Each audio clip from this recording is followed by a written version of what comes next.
On vous souhaite la bienvenue à ericlatour.com. Dans quelques instants, on vous parle d'une matinée porte ouverte au sein de 6 CPE de la région, et c'est ce samedi. Mais d'abord, on vous parle d'un événement qui s'en vient aussi dans quelques semaines, c'est le défilé Beauté masquée.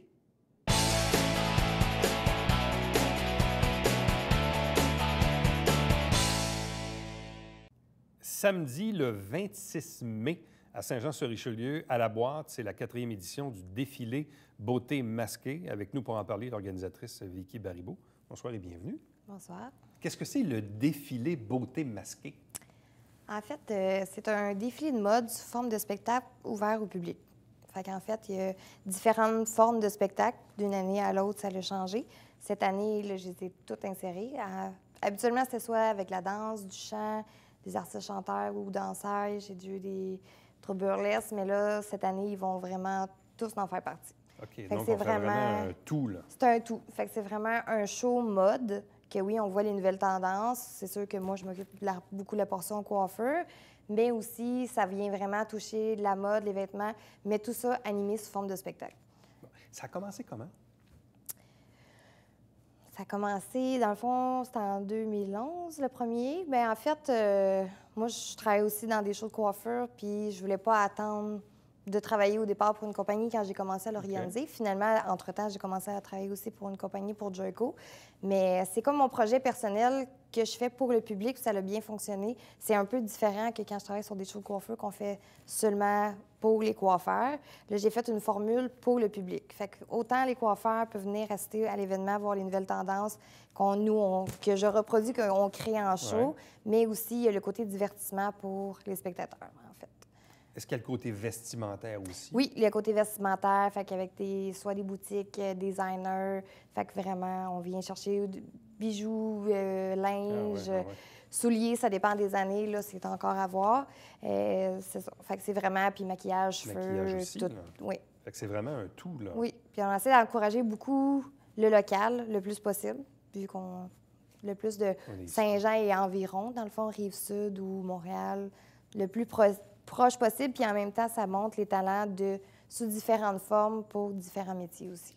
Est-ce que je me trompe, mais des défilés comme tels dans la région ici, il n'y en a pas tant que ça? Non. C'est pas quelque chose... qu'on voit, non, souvent. C'est plus à Montréal ou ailleurs. Pour ça que moi, je m'étais dit, bon, je vais faire quelque chose dans ma ville, mais des shows de coiffure même, il n'y en a pas beaucoup à Saint-Jean-sur-Richelieu. Fait que je me suis dit, avant de remplir une salle juste de coiffeurs, je vais essayer de créer quelque chose qui pourrait intéresser le public. Puis ça a bien fonctionné, puis j'ai décidé de le faire d'une année à l'autre. Ça, c'est un peu mon autre question, parce que parfois, on peut tenir un événement, on fait un truc, puis bon, ben, on le fait une fois, puis c'est terminé. Mais là, visiblement, tu en as fait un deuxième, puis un troisième, puis là, tu en fais un quatrième. C'est donc, ça doit être plaisant de l'organiser, mais aussi, c'est qu'il y a une réponse de la part du public ou les gens qui s'impliquent en redemandent. Bien, c'est le fun parce que j'ai des spectateurs qui sont là depuis le premier événement, qui suivent de show en show. Fait que là, ça commence à se faire connaître un petit peu plus dans la région ici. Puis aussi, bien oui, c'est sûr que j'ai toujours aimé le côté événementiel. J'aime beaucoup organiser des événements. Fait que c'est un peu aussi de voir le reflet de son projet personnel à la fin, qui est comme le côté qui fait que j'ai le goût d'en refaire aussi après. Et qu'est-ce que ça demande comme organisation, comme logistique, comme coordination? Est-ce qu'il y a du travail, là? Oui, c'est sûr que là, mes week-ends et mes soirées sont pas mal passés là-dessus plusieurs mois avant le défilé. Mais c'est sûr que comme là, bien, je vais chercher côté commanditaire. Comme là, il va y avoir beaucoup de prix de présence, de cadeaux. Fait que c'est d'aller rencontrer des business, aller rencontrer le propriétaire de la salle, photographe, caméraman, designer, mannequin. Je fais la recherche de modèles, la publicité. Fait que c'est un peu tout. Je sais que des fois, C'est du monde qui t'aide un peu?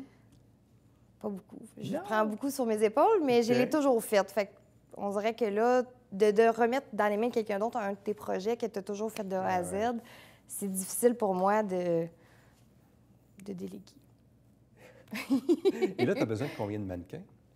Bien, j'en ai à peu près environ une trentaine habituellement. Fait que c'est pour aussi montrer beaucoup pour hommes. Fait que je vais avoir un gros côté barbershop aussi, que justement, je vais aller chercher. Moi, je fais les deux. Fait que c'est sûr, j'allais... Homme, femme. Pas d'enfants, non?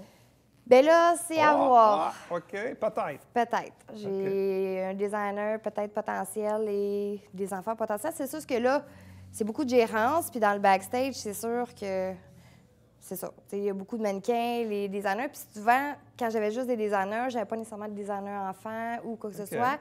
Fait que là, c'est à voir. Je l'ai jamais fait encore, mais je suis ouverte peut-être cette année. Et dans les tranches d'âge des mannequins, est-ce que ça joue là aussi? Ben, je te dirais entre 20 et 30. Là. OK, J'ai peut-être déjà eu la dernière année, j'avais un gars qui avait 16 ans, là, mais tout dépendamment, c'est ça.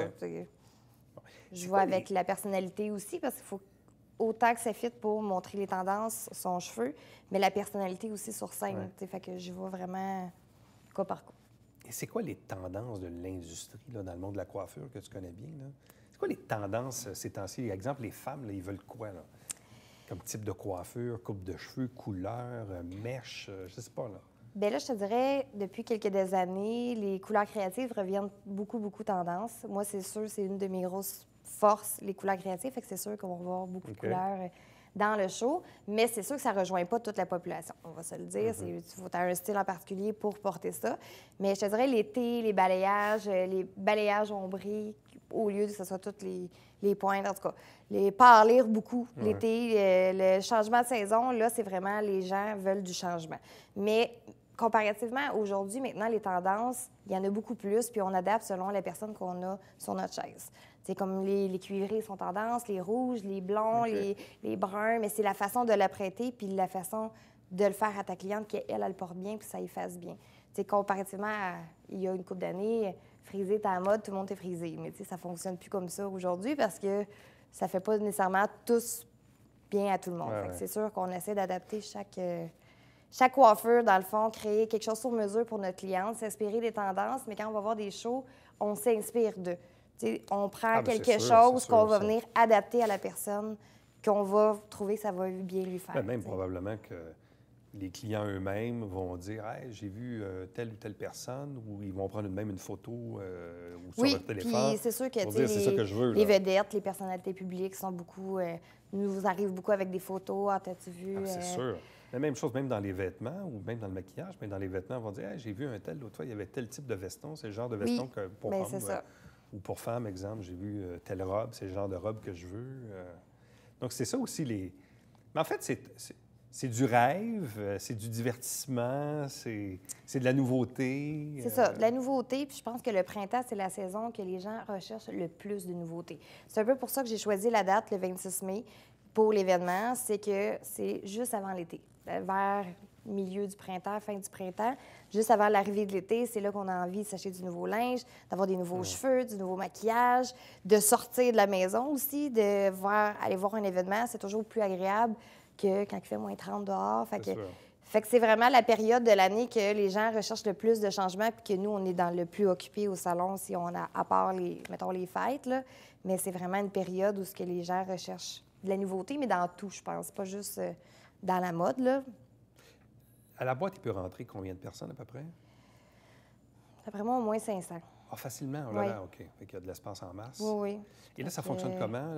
Est-ce que là, il y a un coût d'entrée? Est-ce que les gens se rendent? Est-ce que les gens achètent les billets à l'avance? Ou comment ça marche? Bien, en fait, il y a des billets en pré-vente. Il y en a au Caris Coiffure, au Empire Barbershop, au Pub Le Morse, puis sur le site de la boîte en ligne, au coût de 25 $. Puis sinon, c'est 30 $ à la porte, le jour même de l'événement. Il y a beaucoup de commanditaires. J'ai plein de prix de présence. Justement, Joyco, la compagnie que je travaille, si j'ai 300 personnes, j'ai 300 petits cadeaux directement à l'entrée pour les gens. J'ai Musique Dépôt qui donne une guitare acoustique avec un cours privé d'1 heure. J'ai des certificats cadeaux d'Elsa Traiteur, même des fleurs de la boutique Q4. En tout cas, j'en ai. Il y a le Pub Le Morse qui va donner des certificats cadeaux. Il y a Empire Barbershop, il y a Caris Coiffure. Puis même que je continue à aller en chercher. Fait qu'il va y avoir beaucoup de prix de présence. Fait que les gens peuvent partir avec quelque chose qui vaut plus que leur entrée déjà en partant, plus le spectacle. Puis j'ai beaucoup d'artistes invités cette année qui va être intéressant, que je vais beaucoup combiner le show. Ça va être vraiment interactif tout le long. S'il n'y a pas de défilé puis qu'il y a quelqu'un qui parle, qui explique le linge ou quelque chose, ça, c'est vraiment un show tout le long. C'est un show. Parle-moi peut-être justement du volet artistique. On va avoir, dans le fond, Marco Métivier comme animateur humoriste, un humoriste de la relève. Ça va être lui qui va animer mon show de A à Z. Il va même créer un numéro d'humour sur mesure pour l'événement. Fait que ça va être intéressant. Je vais avoir des artistes, chanteuses, danseuses burlesques qui vont avoir du défilé qui va se passer en même temps. J'ai la troupe de danse Moving Up de Iberville qui me crée un numéro style cabaret pour finir mon événement sur mesure pour le show. Puis j'ai le groupe, 2 musiciens du groupe Brothers qui font un hommage à Black Keys qui va être pour ma portion barbershop. Fait qu'il va y avoir un band qui va jouer sur stage pendant que mes gars ils vont défiler.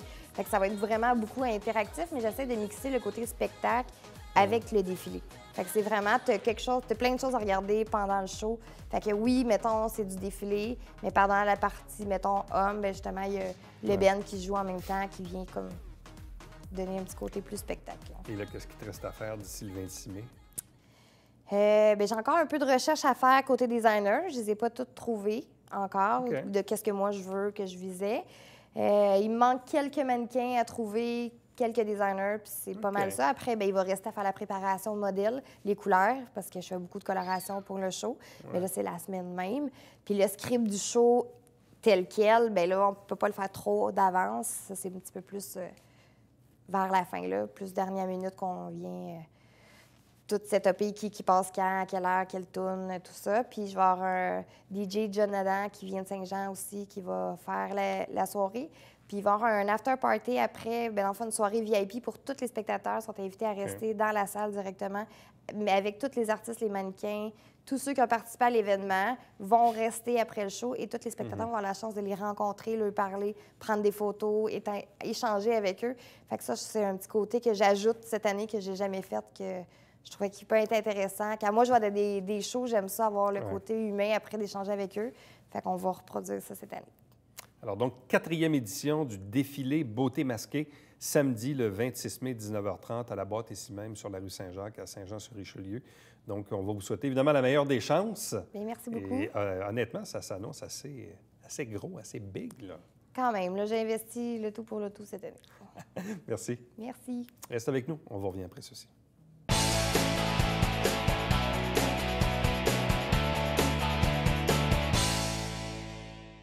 Mesdames et messieurs, bonjour et bienvenue à la Justice entre nous. Mon nom est Serge.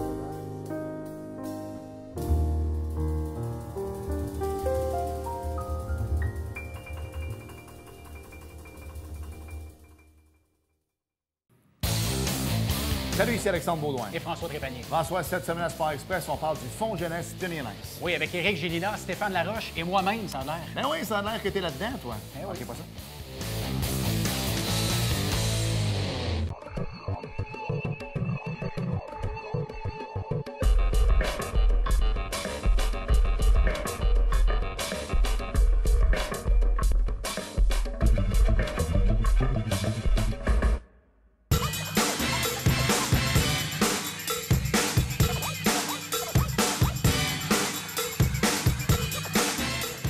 Dimanche, 9h30, Télébingo, on vous attend.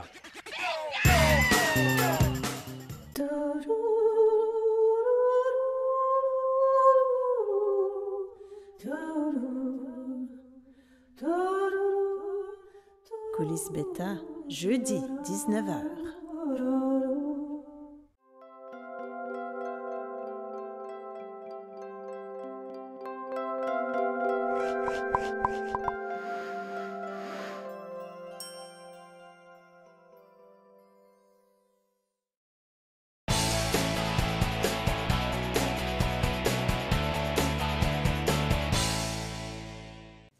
Ce samedi, 14 avril, en matinée de 9h30 à 11h30, porte ouverte, une grande porte ouverte au sein de 6 CPE de la région. On parle de Chiffre Enfant, Saint-Luc, Petite-Caboche, l'Univers des Petits, Joie de vivre et Poussineau. 4 invités pour en parler. D'abord, Anne Laporte, qui est la directrice générale du CPE Chiffre Enfant. Bonsoir. Bonsoir. Accompagnée de Manon Poirier, DG du CPE La Petite-Caboche, également en nomination au Gala de l'Excellence de la Chambre de commerce prochainement. Bonsoir. Josée Boivin, qui est directrice générale du CPE Les Poussineaux. Bonsoir. Bonsoir, Eric. Et accompagnée de Marie-Josée Boivin, directrice générale du CPE Joie de vivre. Bonsoir et bienvenue. Bonsoir. Première question toute simple. Pourquoi la nécessité de tenir une matinée porte ouverte au sein des CPE à une époque pas si lointaine, qui était la mienne? On se battait pour avoir des places, puis on n'était pas trop regardant, on prenait la première place disponible. Et là, on a l'impression un peu que c'est le phénomène inverse. On dirait qu'il y a peut-être plus d'offres, la demande est diversifiée. Donc, pourquoi ce besoin de tenir une porte ouverte? En fait, parce que la demande est diversifiée, l'offre est diversifiée, ça vaut la peine que nous, on fasse connaître ce qu'on a à l'intérieur de nos murs. Les parents n'ont pas toujours l'occasion dans l'année, parce qu'on est en opération, puis qu'il y a des enfants dans les lieux, puis qu'on n'a pas beaucoup de temps non plus pour faire visiter. Mais c'est une belle occasion de leur faire connaître ce qu'on a à offrir. Bon. En quoi êtes-vous différents l'une de l'autre? En quoi les CPE sont différents? Les structures se ressemblent? C'est quoi? C'est le nombre de jeunes? C'est l'installation? Bien, on a des installations qui sont plus grandes par rapport à d'autres. On a des grandes installations, des petites installations. Oui, effectivement.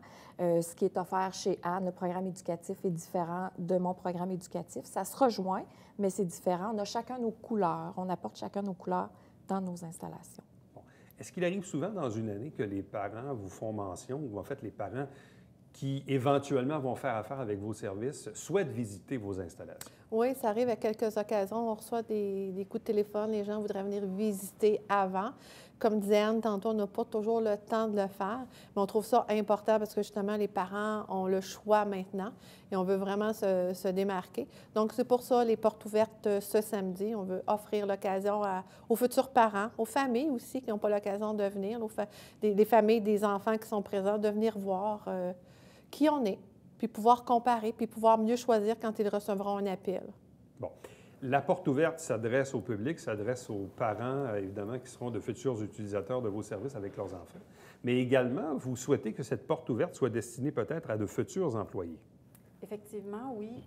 On veut démontrer à des futurs étudiants en technique de petite enfance à quoi ressemble un CPE, à quel point ça peut être dynamique dans un CPE, puis à quoi peut ressembler le travail. Donc, qu'ils viennent voir notre environnement, dans quelle image on travaille, puis qu'est-ce qu'on va pouvoir leur parler aussi de nos programmes, puis de c'est quoi les exigences en CPE.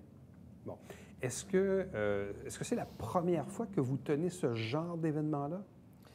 Bien, individuellement, moi, je l'ai déjà fait, Ouais. Saint-Luc l'a déjà fait, probablement certaines autres, mais collectivement, je pense que c'est une première de vous Je pense que c'est la Ouais. première fois. Donc, est-ce que l'organisation de cette matinée porte ouverte aussi sera, disons, porteuse d'avenir pour le genre de collaboration que vous souhaitez peut-être amener dans l'avenir? Ça pourrait être une première, on ne sait pas. S'il y a vraiment une bonne réponse, puis que ça répond aux besoins des parents et de futurs employés, effectivement, ça pourrait être à refaire. En quoi pouvez-vous vous entraider? Mais si tu permets, Anne, à Ben, Saint-Jean, on vas-y. forme une association qui est l'Association des CPE de la Vallée des Phares. Donc, les 10 CPE sont membres de cette association-là. Et on se rencontre quelques fois par année, justement, pour discuter de pédagogie, de façon de faire, de planification stratégique, effectivement. Partager nos efforts. D'entraide, effectivement. Puis je te dirais aussi, Éric, qu'au sein de notre regroupement, on est une des seules régions à Saint-Jean qui forme une association de ce genre. On n'est pas les seuls, mais je pense qu'on est reconnu à Saint-Jean pour pouvoir s'entraider beaucoup. Bon. On le disait tantôt que le contexte a beaucoup changé parce que là, aujourd'hui, bon, les parents ont le choix, il y a des garderies privées, il y a toutes sortes de modèles. Puis, bon, évidemment, ça appartient à chaque parent de choisir le bon modèle. En quoi le modèle que vous offrez, exemple, chez vous, va être différent de ce qui est disponible dans l'offre pour les parents en ce moment? Vous parlez de programme éducatif tantôt, peut-être développer là-dessus un peu? Oui, bien, en fait, le programme éducatif chez nous ressemble à celui chez Anne, à celui de mes consoeurs, sauf qu'on apporte nos couleurs. Je te donne un exemple. Nous, on a un programme éducatif, un programme enrichi pour les 4-5 ans. Donc, on a développé cet outil de travail-là pour pouvoir apporter pour bonifier l'offre de services, entre autres aux 4-5 ans. On le fait aussi avec les autres groupes d'âge, mais entre autres aux 4-5 ans. Bon. On parlait tantôt, je reviens là-dessus parce que ça m'apparaît aussi assez important, la portion du recrutement, le recrutement de nouveaux employés. Le travail de techniciens en garderie, en tout cas, personnellement, je trouve dans notre société qu'il n'est pas suffisamment valorisé. Et probablement que pour les jeunes qui actuellement sortent du secondaire, peut-être pas un programme qui est super attrayant nécessairement. Sauf qu'en bout de course, c'est vous autres qui en payez le prix parce que c'est vous autres ensuite qui embauchez. Les enfants. Et ultimement, les enfants. Donc, quel est le contexte dans lequel vous devez évoluer aujourd'hui au niveau des emplois qui sont disponibles ou de la main-d'œuvre que vous avez besoin pour opérer vos CPE? Mais nous, c'est certain qu'on a des ratios à respecter. Donc, ça nous prend vraiment des gens formés, reconnus formés, donc qui détiennent soit un DEC ou une attestation d'études collégiales en petite enfance. Le ministère nous exige d'avoir 2 éducatrices sur 3 de reconnus formés. Fait que déjà là, la difficulté de trouver des gens qui ont une formation, c'est sûr qu'on a des gens qui vont postuler avec un secondaire 5, mais nous, on a des exigences, puis les exigences nous viennent de plus haut, ils nous viennent du ministère. Donc, il faut vraiment tenter de susciter un intérêt pour que les futures étudiantes au niveau du collégial, peut-être même universitaire éventuellement, aient un intérêt pour aller dans cette branche-là, parce que sinon, nous, on est à court de personnel, puis c'est très problématique quand on ne peut pas trouver des gens qui sont reconnus formés. Bon. C'est un emploi intéressant, valorisant, stimulant, mais c'est aussi difficile. Ça prend des connaissances. Quelqu'un qui aime les enfants puis qui a déjà gardé l'été, c'est pas suffisant. Il faut vraiment aller chercher les connaissances, la réflexion, la capacité d'observation, toute l'attention nécessaire à porter aux jeunes enfants. Puis on ne se cachera pas, il y a de plus en plus des enfants à besoins particuliers. Hein? Les écoles le nomment, mais c'est la même chose chez nous aussi. On les reçoit, ces enfants-là.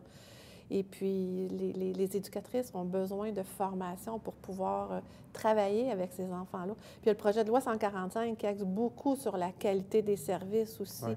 Donc, ça, pour nous, ça va être important d'avoir des gens formés parce que c'est sûr qu'on va être évalué sur la qualité. Ça m'amène un peu la balle au bon parce qu'il y a quelques semaines, on faisait une entrevue, évidemment. Le mois d'avril, c'est le mois de l'autisme. On parlait évidemment des statistiques faramineuses de la croissance des cas d'autisme qui, ultimement, atterrissent dans les écoles. Mais avant d'arriver à l'école, dans certains cas, ils sont chez vous. Comment êtes-vous équipés pour faire face à des enfants, justement, qui ont des TSA et des besoins particuliers? Bien, la première chose, c'est qu'on travaille de très près avec le parent. Hein? Dès qu'il y a des problématiques, on lève le drapeau, on discute avec le parent, on rencontre le parent, on les réfère aussi, on fait des références. Puis après ça, on s'assoit et on travaille avec les personnes qui sont... Est-ce qu'on peut même aller jusqu'à dire que dans certains cas, le dépistage des troubles du spectre de l'autisme, ça se fait un peu chez vous? Ça commence absolument. J'imagine. On en a des enfants diagnostiqués qui arrivent avec en cours de route chez nous, finissent par obtenir des services, puis qui peuvent effectivement rentrer à l'école avec déjà un encadrement, un soutien. Et c'est sûr que ça aide de rentrer à l'école avec un petit cercle autour de soi. Là. Bon. Là, vous autres, dans le fond, vous gérez des installations, mais est-ce que ça existe encore, ce principe-là, des garderies en milieu familial qui sont rattachées au CPE? Oui. Ça, c'est votre cas à vous, oui, nous, on est bureau coordonnateur. Nous, on est bureau coordonnateur de la garde en milieu familial pour les sections de Saint-Jean-Iberville jusqu'aux lignes américaines. Donc, on a déjà eu jusqu'à 165 responsables de services de garde en milieu familial, puis présentement, on est à 129.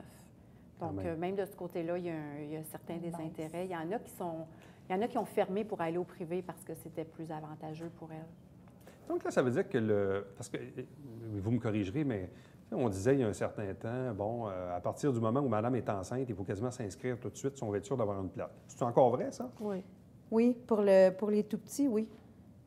Parce que la demande est plus grande là, chez les tout-petits. On les rentre pas à mesure que le parent a besoin. C'est quand ils atteignent un 3-4 ans où là, le topo change un peu. Oui.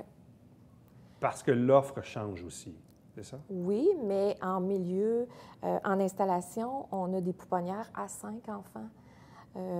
Quelques-unes à 10. Donc, à 5 enfants, 5 poupons, on n'en pas beaucoup d'enfants. C'est vite comblé, là, effectivement. Tandis que quand ils atteignent le 18 mois, bien là, à ce moment-là, on peut les mettre dans des groupes plus grands, dont la capacité est plus grande. Puis à 4 ans, ils sont 10. Puis à 4 ans aussi, on ne se cachera pas, il y a la maternelle 4 ans qui vient d'arriver à Saint-Jean aussi, à Bruno-Choquette. Donc, on n'a pas perdu beaucoup d'enfants encore, mais certains sont là. Ils passent partout. Il y en a qui veulent les garder aussi pour une dernière année avant l'entrée à l'école. Ouais. Donc, tout ça fait en sorte qu'on y a moins de 4 ans aussi. OK, donc ça change un peu la donne parce qu'évidemment, votre mode de fonctionnement, il est axé sur les subventions de fonctionnement que vous recevez du gouvernement au prorata du nombre d'enfants, je présume. Exactement. Donc, c'est sûr que si il y a des fluctuations, dans certains cas, ça vient un peu jouer dans dans vos opérations, parce que les CPE ont toujours un statut un peu d'OBNL, si on veut. Là. Vous avez des conseils d'administration qui vous supportent là-dedans. Donc, bref, c'est un peu le contexte. Donc, on le rappelle, c'est samedi qui vient, le 14 avril, de 9h30 à 11h30. Donc, une matinée porte ouverte dans 6 CPE de la région. Donc, il y a chez Fanfan, sur la rue Frontenac, bien sûr, Joie de vivre.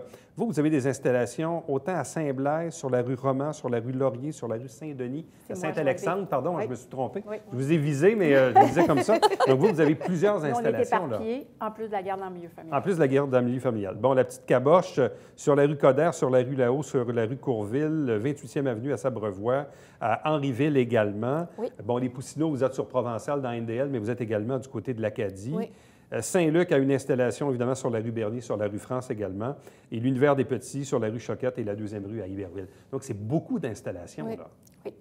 Beaucoup d'installations. Donc, matinée, porte ouverte, ce samedi. Autant pour les parents qui, éventuellement, vont peut-être choisir ces installations pour leurs enfants, ou encore peut-être pour des gens qui, peut-être, sont en secondaire 4-5, là, qui ont peut-être un doute, qui cherchent un peu à savoir à quoi s'inscrire au cégep. Bien, c'est peut-être une bonne chose d'aller faire un tour dans vos installations samedi Voir à quoi ça pour à quoi ça ressemble, puis parler aussi. On avec, aura des éducatrices sur place. qui vont pouvoir témoigner. Là. Oui. Bien, un gros merci, félicitations, puis bonne chance pour la suite. Merci beaucoup. Restez avec nous. Au retour, on vous présente le Babillard quotidien.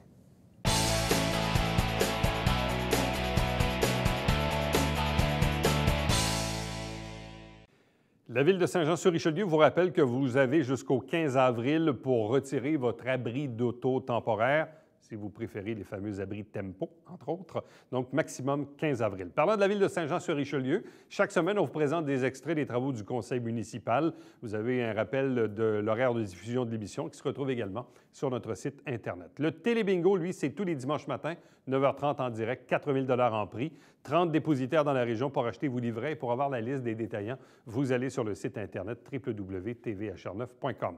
Entre-temps, si vous désirez nous joindre, faites-le par courriel, plus facile et plus rapide. Voici l'adresse. Vous avez des commentaires, des suggestions par rapport à l'émission. Éric Latour en un mot, à commercial tvhr9.com. Et puis l'émission que vous regardez, elle est diffusée chaque jour de la semaine, mais entre autres le dimanche en fin d'après-midi. On en rappelle nos 5 émissions de la semaine. À demain.